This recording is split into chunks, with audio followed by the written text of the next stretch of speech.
سلام دوستانی عزیز، این برنامه استنداپ است و ما امروز درباره یک چیزی حرف میزنیم که هر روز از آن استفاده میبریم اما نه همیشه قدرش رو میدونیم. این زبان است. بله، زبان. نه آن زبانی که در دهان است بلکه آن زبانی که در قلب است. زبان عجیبترین اختراع انسان است. به اینترنت زندگی کردن می شود، به تلفن هم، اما به زبان چی؟ نه. زبان ما را انسان می کند. زبان ما را می فهماند. ما با واسطه زبان فکرمان را می گوییم. زبان هستی ملت است. زیرا که زبان نه تنها واسطه گفتگو، زبان واسطه روح انسان است. با واسطه زبان همانطوری که گفتیم انسان ها رشد میکنند و زبان ما را به هم میپیوندد. فکر کنید که اگر زبان نمی بود چی میشد؟ ما با واسطه اشاره حرف میزدیم، مثل ها، نه، خوب، خوراک، همین و تمام. اما زبان به ما امکانیت داد که ما شعر نویسیم، عشقمان را اعتراف و بیان کنیم، اندیشه دیگران را بفهمیم، علم آموزیم، خود و نقشمان را در جامعه نشان بدهیم، صاحب عزت، احترام و آبرو شویم. زبان واسطه فکر و بیان است. تصور کنید اگر کلمه نباشد ما فکرمان را چگونه بیان میکنیم؟ در دنیا 7000 زبان موجود است. 7000.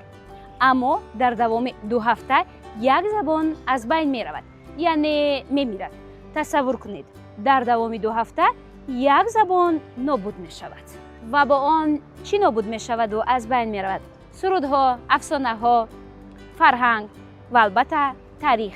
زیرا زبان تنها کلمه و سخن نیست. زبان فرهنگ است. زبان طرز فکر کردن است.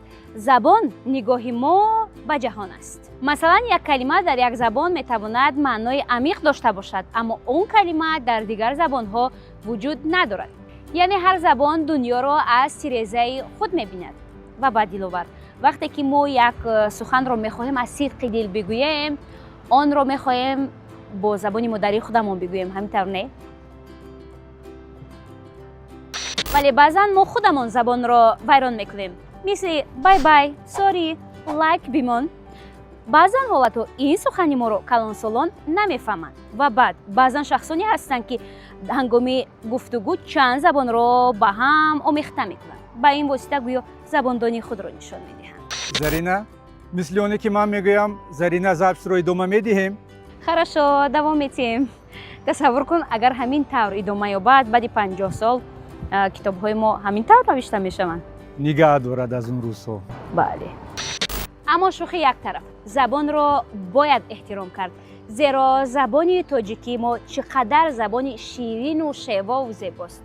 با این زبان شاعران ما اثر آفریدند. با همین زبان محبت اعتراف شده است. با همین زبان تاریخ برغناوت ما نوشته شده است. تاریخی که ما از آن و گذشتگان خود افتخار داریم.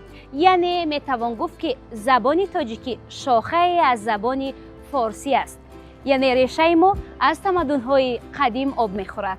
یعنی زبان ما از 3 دوره تاریخی گذشته است: فارسی قدیم، فارسی میانه و فارسی نو. یعنی زبان ما تغییر یافته است، رشد کرده است، اما ریشه‌اش را گم نکرده است. حالا باشد زبان شیوای تاجیکی زبان رسمی دولتی است. یعنی به دست آوردن استقلالیت زبان ما موقع خود را استوارتر کرد. یعنی ما زبان را تنها میراث نگرفتیم، مسئولیت نیز گرفتیم. مسئولیت تازه و بی‌گزند نگاه داشتن آن. بزرگان میگویند که زبان قدرت است. آنهایی که خوب سخن میگویند دلها را به سادگی تسخیر میکنند. سیاستمداران با سخن ملت‌ها را راهنمایی میکنند. معلم با سخن آینده میسازد. پدر با سخن فرزند را تربیت میکند. یعنی با سخن میتوانیم یک نفر را الهام ببخشیم. سخن نیز میتواند یک نفر را زخم بزند. گفتنی هستیم که سخن سلاح است، سلاح نانمایان. امروز جهان رقمی شده است. سمارتفون ها، تلفن ها، ذهن صنعی همه با زبان کار میکنند. برنامه ها نیز با زبان نوشته میشوند. حتی رمز کامپیوتر نیز با زبان حروف چینی میشود. حتی وقتی که ما با تلفن پیامک می نویسیم با کلمه فکر می کنیم. یعنی گفتنی هستیم که جهان پیش می رود ولی زبان اساس می ماند. اولین کلمه از زبان طفل نیز مادر است و ما نیز اولین سخن را از زبان مادر می شنویم. یعنی زبان محبت است. محبت از مادر، محبت از اطرافیان و محبت از نزدیکان و پیوندان. وقتی کسی به تو میگوید که من تو را دوست می‌دارم، این تنها یک سخن نیست، این احساس است. یعنی گفتنی هستیم که زبان واسطه است، پل است بین قلب‌ها و بعضاً یک سخن خوب و یک بخشش از 1000 تحفه ارزشمندتر است. همینطور نه؟ یعنی همه ما پاسدار زبان هستیم. وقتی که ما درست می نویسیم آن را حفظ می کنیم و وقتی که به فرزندانمون کلمه های خوب رو می آموزانیم آینده رو می سازیم.